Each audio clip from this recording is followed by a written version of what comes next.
RDDT, stock analysis and Reddit stock prediction. These are the buy right now. Watch this 1-minute video till the end, find out. Yeah, I'm seeing like a bigger retracement. You know, Reddit is down 7%. Now, before I get into it, context, I've spent 5 figures on courses and mentors, called out thousands of correct predictions on my YouTube channel, and all of it has been documented. Looking at Reddit, you bet I'm still looking to take things up. Ultimately, it all began here, and I do have the proof. So you can see that at the time, like, we were sitting a good 145. It's 2 months ago. We went up to 175 now.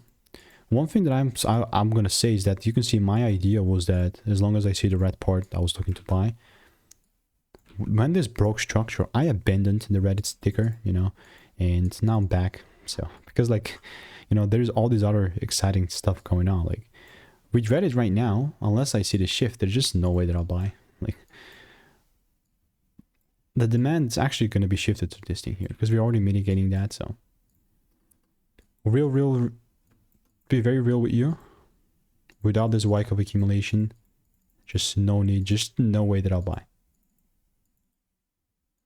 So in the meantime, all I will keep doing is keep waiting. I will keep waiting. And if you want to make more money trading in a simple and lean way, click the first link in the description. It's a free newsletter.